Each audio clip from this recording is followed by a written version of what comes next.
twisted minds unique.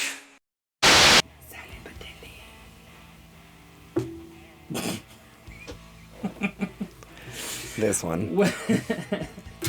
Welcome back, horror fiends. I'm Sister Hallie. And I am Sister Jen, and today we are heading deep into Texas for one of the grimiest, grittiest horror remakes of the 2000s. And also the one that kind of kicked off all of the 2000s. Really? And 2000s horror remakes. For sure. General, at least. That's right, campers, or Texans, or barbecue fanatics, maybe? In this case, Leonard Skinner fans. Even though that song wasn't out when this movie allegedly took place, or the song Anyways, that we talked about in it. That we are talking about the 2003 Texas Chainsaw Massacre, the one that tried to drag Leatherface screaming into a new era, and kind of did, because we did get a prequel. Yeah, after this, yeah. But that's where it ended, and we haven't had a decent Texas Chainsaw Massacre film since then, really. I mean, this franchise is kind of a mess, just in general. So, with Jessica Biel running through the dirt in low-rise jeans. Which, by the way, she said was the favorite outfit that she's ever worn in any project. Yep. At least well, because all she had to wear was jeans and a tank top the whole time. I mean, that's a pretty comfortable costume. Yeah, she didn't have to get naked, at least. Yeah. A much sweatier, dirtier aesthetic. I don't know if I would say dirtier. Different aesthetic than the original. Because the original is still really dirty. It's like dirty, gross, dirty. It's grimy, but I think with the addition of the slaughterhouse whole aesthetic, and then some of those. I just mean the inside of the house. Well, yeah, the inside of the house is actually much cleaner. Than the original. Yeah, much cleaner. But with the slaughterhouse scene and some of the carcasses being real. Yeah. Carcasses. Yeah. I can see it being dirtier in that aspect. Yeah.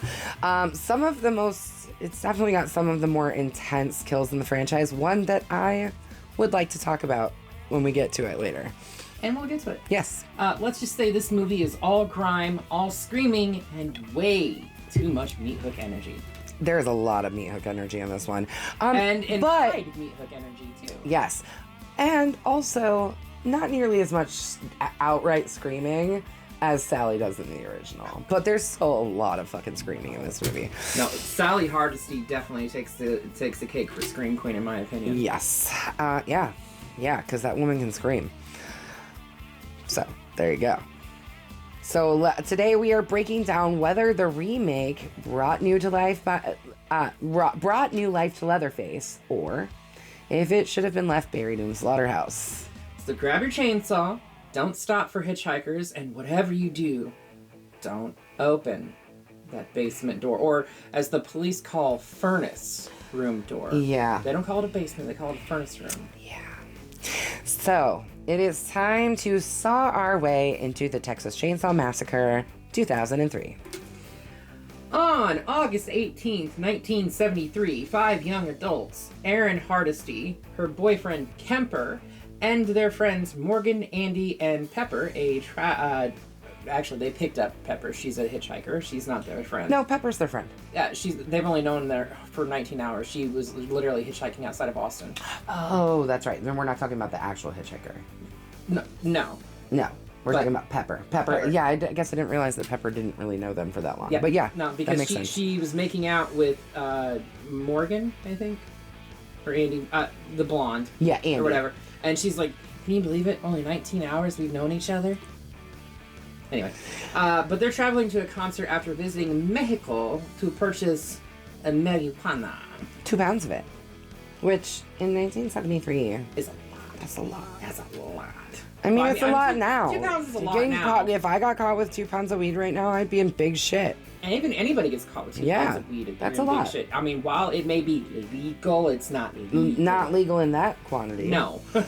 Anyways, while driving through Texas, they pick up a traumatized hitchhiker. This girl is walking down the road. I gotta admit, I actually do love this twist on the hitchhiker as opposed to the original. I do, but I also have one small issue with this twist. But anyways, they pick up a traumatized hitchhiker walking in the middle of the road, and she tells them, they pick her up, they start driving, and she tells them that they're going the wrong way, and forces Even though Kemper. She was walking that fucking way. Yep. Forces Kemper to stop the van. She forces him to swerve the van, and then he stops. She begins babbling, speaking incoherently, talking about a bad man, and saying that they're all dead before she. This is my issue. Before she does not pull that gun from underneath her dress. It was shoved someplace. Even if it was shoved someplace, how was she walking? She was walking with her legs closed. Okay. Because go back and watch it. She really wasn't.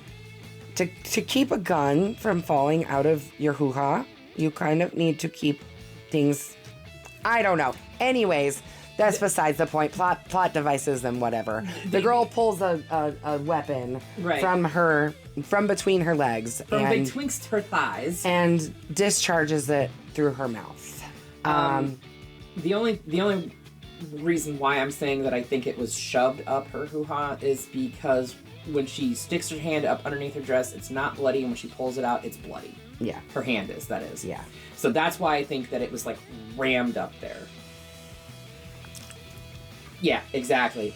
Right. However, after she does discharge the weapon through the back of her fucking skull, we get a awesome POV pull through the entire van, through her fucking head, out the back window, and then her head falls backwards. It is one of the coolest fucking shots in this goddamn film. Agreed. I have okay, so I'm gonna bring this up now. I saw this movie in theater right after it came out. I saw it in Texas, just outside in El Paso. This movie takes place just outside of El Paso. Right. But that was surreal, wasn't it? It was very surreal. As soon as they were like, "We just passed El Paso," I was like, "What?"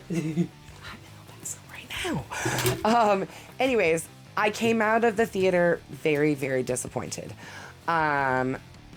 It wasn't until she met me that she went back and gave this a second chance. Yes. And while I do like this movie, I really do like this movie now, I don't... It is definitely not an apples-to-apples comparison between I don't look at at this movie as being a remake. It is a spiritual remake. Spiritual is right. Because there's a few of the same hits. Right. But there's really not... The line is not really... Right, the storyline's really not that close. Lots of things get turned on their head.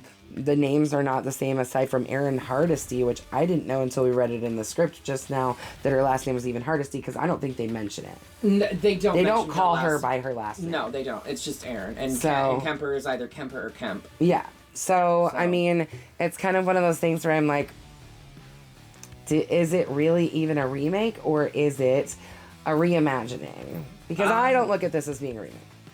I would say that it's a spiritual remake, but more of a reimagining. Yeah.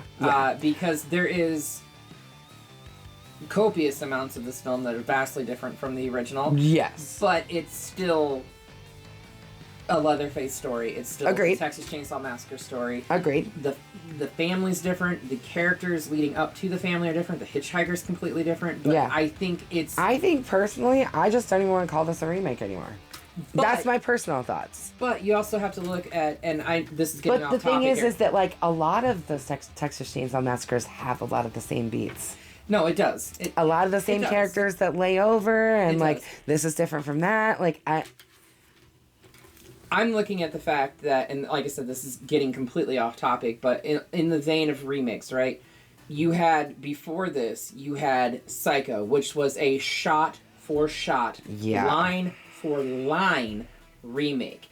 And I think that because that left a foul taste in most fans and critics' minds and filmmakers' minds, that Marcus Nispel, who was primarily known for doing music videos prior to this, and the director of photography was actually the same director from the original. And I can't remember his name either, but it came across the screen when I was watching it a couple days ago, and I was like, oh yeah.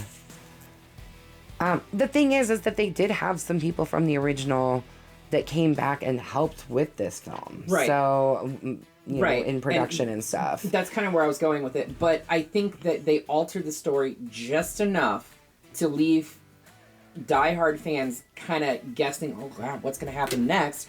but it's still very much in the vein of a Texas Chainsaw Massacre film. I realized, I said that I walked out of the theater and I just hated it immediately.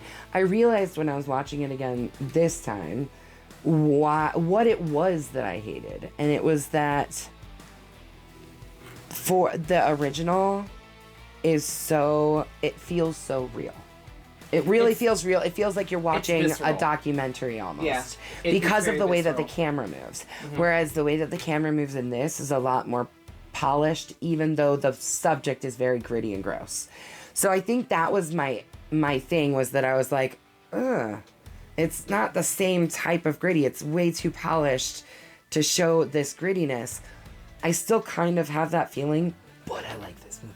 Not to ruin anything, but all right, carrying on. After the hitchhiker offs herself in their van, the group finds a gas station hoping to contact the police. The store's proprietor, Luda May, tells them to meet Sheriff Hoyt at a nearby mill. So let's just break this down for a second. You have a dead body in your vehicle, and you are being told that the sheriff doesn't give a fuck about it enough to come to you. He needs you to come to him. Mm-hmm.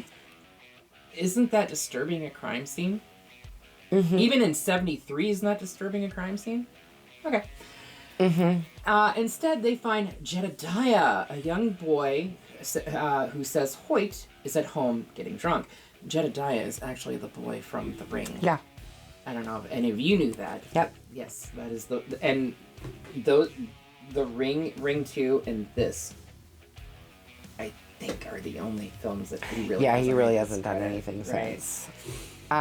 So Aaron and Kemper go through the woods to find his house, and this is where things kind of line up. It's like Sally and what's her boyfriend's name? Can't think of his name.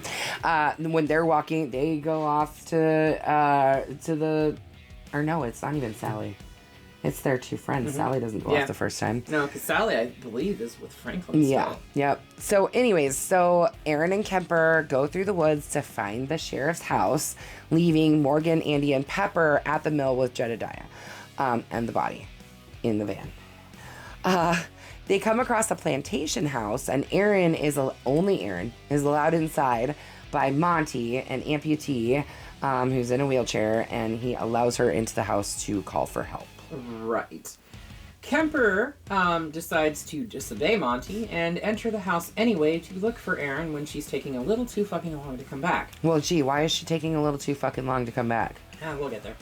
And is hit in the head with a sledgehammer by the big swag himself, yes. Brett fucking Wagner, yes. Leatherface, who drags him into a basement. This is the one and only scene that Brett Wagner had, because unfortunately he injured himself on set and was forced to be replaced by Andrew Bernarski or something like that. I know I'm butchering that.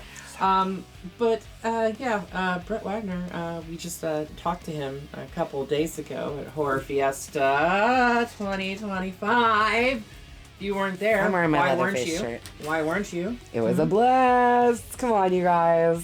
But yeah, so that happened. Anyways, so meanwhile, Hoyt arrives at the mill. So Aaron calls and talks to someone, some kind of sheriff of some sort, talks to someone who's supposedly the sheriff. Yeah, it wasn't Hoyt, because Hoyt at this point is back at the mill.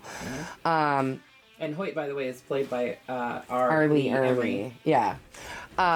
Which we do come to... do we spoil it? About the sheriff?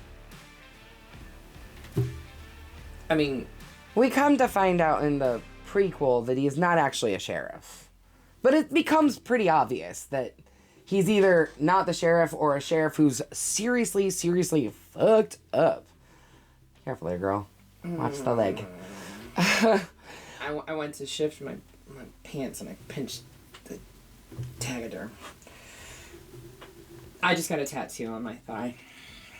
She's a little achy. Anyways, so Hoyt arrives at the mill and takes possession of the hitchhiker's body by wrapping her in saran wrap.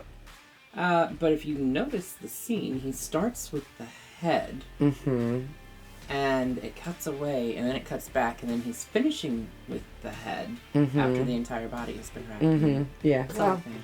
I mean, imagine trying to wrap a body in saran wrap. Gotta preserve the meat. Yes. I mean, let's face it, that's what he's fucking I mean, doing. that is exactly what he's doing.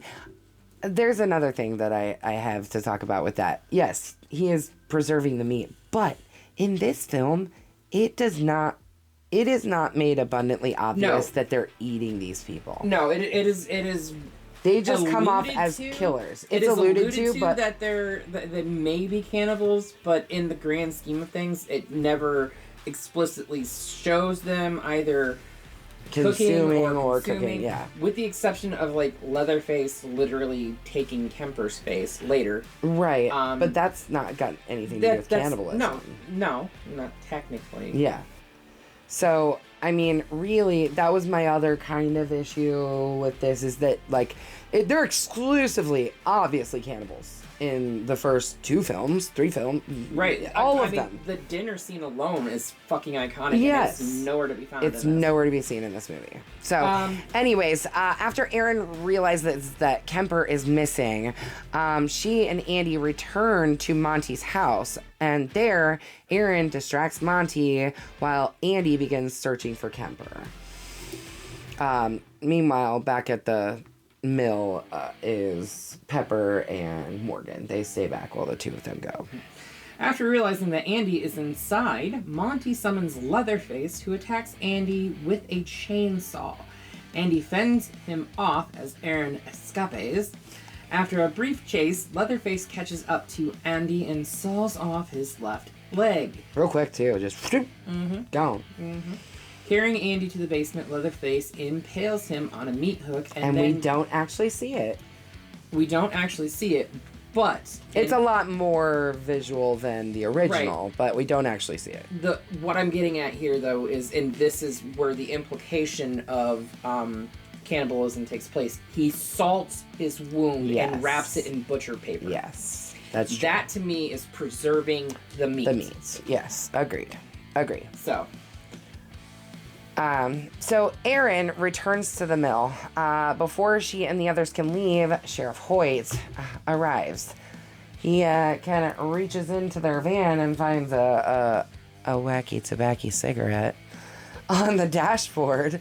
And it makes you wonder if the whole plot device of them traveling to Mexico to obtain this 2 pounds of the devil's lettuce, it makes you wonder if the marijuana that they purchased in Mexico is in-movie reference or nod to the fact that John Larroquette, or rumored that John Larroquette... Oh, no, it's not just a rumor. He's come right out and said that he got paid for the joint. Right, but John Larroquette did the opening scroll for the original Texas Chainsaw Massacre and this one as well. So yeah. I think that this is like a little nod to like the marijuana use. Yeah, marijuana.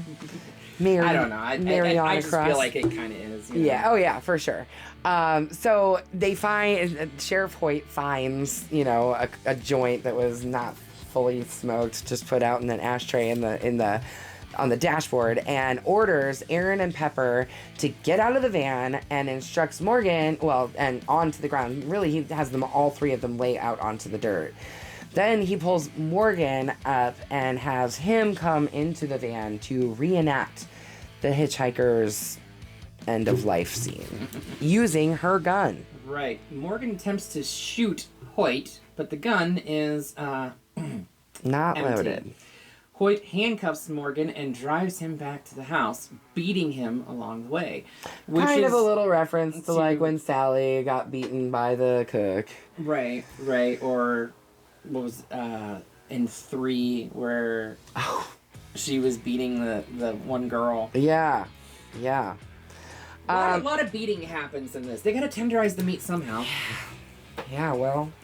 Erin and Pepper are then attacked by Leatherface. And he's now wearing Kemper's face as a mask. Yeah. Yep. So Erin sees her boyfriend's face on Leatherface. And she thinks it's him, even though he's like, clearly not as skinny as Eric Belfort. No. While attempting to run, Pepper is killed by Leatherface. Like, she gone. Aaron runs and hides in a nearby trailer belonging to the tea lady, an obese middle-aged woman, and Henrietta, a younger woman who gives her tea that has been drugged. Yep. That happened. Mm-hmm. Aaron discovers that they have kidnapped the hitchhiker's baby, but passes out before she can escape again. Because she was drugged. Yes. Aaron wakes up at the house surrounded by the Hewitt family, not the Sawyer family. Leatherface, his mother Luda May, Hoyt, Monty, and Jedediah. I know there's no grandpa in this, but do you think Monty is like alluded to be kind of grandpa? I guess. I mean, kind of. He's the older male. He's clearly like a patriarch. So like Luda May is supposed to be like the cook, sort of, the cook's character, and then kind of mixed with Hoyt. Like Hoyt and Luda May are kind of the cook character split into two. Right. Definitely. There are definitely more family members in this than there were in the original, because it was it was the cook, the hitchhiker, Leatherface, and Grandpa. It was just the four of them, right? Yeah, and there's well, and Grandma, but she's been long dried up for a long time. Right, but there's 7 different characters comprising the Hewitt family in this. Right. In the basement, Aaron finds Andy still hanging from the meat hook. When she can't lift him off the hook, Aaron uses a knife to put him out of his misery. Or she tries to, but because that's not what actually happens. Because what happens, and some of this got edited out. Oh, a lot of it got edited out. What happens is Leatherface shows up and he slices him upwards between the legs. And guts him, and there's a deleted scene where his entrails literally fall out of him, and that is how he dies. So I want to talk about that. Because... Why not? I'm sad that I'm sad that it got cut. I am sad that it got cut. But I'm proud of Damien Leone for putting it in his movie Terrifier 3. You can't not, can you? I can't. Anyways, but yes, I mean, it would have been way cooler to actually see it, even just the tiniest little bit of detail. Back then. Yeah. You know? I mean, even if it wasn't, like, you couldn't do it theatrically, release a director's fucking cut and they drop filmed it. Yeah, it's there. Why can't we have it? Please give it to us. Gore. I want Andy, it. You're gore horse. I want it. Need it. Anyways, she then finds a wounded Morgan handcuffed to the bathtub, and the two are able to get out of the basement and flee as Leatherface chases them. Jedediah, who disagrees with his family's actions, leads them out of the house and distracts Leatherface while they escape. Now, there's also a deleted scene where Leatherface beheads Jedediah because Jedediah helped them escape. Okay. So there are pluses and minuses to scenes hitting the cutting room floor. I think it's a good one that one hit because they felt that it was a little too graphic for Leatherface to be dropping a child. Yeah. It's also right around this time, or maybe it was before. It was before he put on Kemper's mask. The one and only time in all of Texas Chainsaw Massacre history where he... With the exception of Leatherface, the 2017 Leatherface, not the 1990. Yeah, but that one's different because it's a prequel. But we see why he alluded to why he wears right. But he actually takes the mask off and we see his face. Yeah, and they talk about it later that he had some kind of skin condition. Yeah, it's like borderline leprosy or some shit like that, and that's why he wears the mask. Yeah. Whatever. Anyway. Where the hell were we at? Aaron and Morgan find an abandoned shack in the woods and barricade themselves inside. Leatherface breaks in and discovers Aaron. Yeah. Morgan tries to attack Leatherface. I mean, come on. At least he tried something. Who then hangs him from a chandelier by his handcuffs and kills him with the chainsaw. Aaron escapes back into the woods. She escapes a lot. You know, I will say something for this. I said this to my partner when we were watching this. It's like, She does escape into the woods quite frequently the same way Sally does, but not one window did she jump out of. Sally jumped out of 2. Anyways, she is back into the woods with Leatherface chasing her again, and the chase continues to a slaughterhouse where Aaron attacks Leatherface with a meat cleaver and actually takes his right arm off completely. Yeah. Which is why they couldn't do a sequel, they had to do a prequel. Yes. Every time I hear the word slaughterhouse, though, I just think of the song from Motionless in White. Oh, yeah. Slaughterhouse. Yeah. Great song. I can't help it. Aaron runs outside and flags down a trucker who was initially supposed to be Gunnar Hansen. I know. He turned it down. I know. It would have been really freaking cool if he had taken that role. Gunnar Hansen only comes back for one sequel, and it's the 2013 sequel. And it actually happens to be the one that Bill Moseley comes back for too. Even though they're playing separate characters. Yeah. Anyway. And they were never in the same movie together either. No, they weren't. So. But she flags down the trucker, whom she tries to convince to drive away from the house, but he ends up driving towards the house, kind of like Kemper was, even though... And then she starts freaking out the same way the hitchhiker did. Like, same words, you're going the wrong way. Right, but he stops to find help at a gas station. She sees Luda May and Hoyt talk to the trucker while Henrietta watches the baby. As Henrietta walks outside to give Luda May her raincoat, because it's raining at this point, Aaron sneaks the baby out of the restaurant and places her in the sheriff's car. She then hotwires the car, because she did show earlier that she hotwired a car earlier. She learned that in juvie, I guess. Yeah, because you have to have a MacGuffin. Yep. And Hoyt tries to stop her, who she then runs over, backs over, runs over him again. Like, literally just makes sure that man is dead. Dead. Leatherface then appears in the road and slashes the car with his chainsaw, but Aaron escapes. Again, see, she escapes. A lot with the baby. So let me get this straight. The baby was sitting in the passenger seat the entire time she was... Yeah. And it didn't fall off the fucking seat onto the floorboard. It wasn't in a fucking car seat, and this was back before cars even were regulated with seat belts. Yeah. It's 73. I mean, and that car was clearly older than 73. Yeah. It was 60-something. Yeah. Anyway, at this point, we circle back to the beginning of this film. 2 days later... 2 officers investigating the house are killed by Leatherface, and because apparently they did not fucking secure the house properly. Right.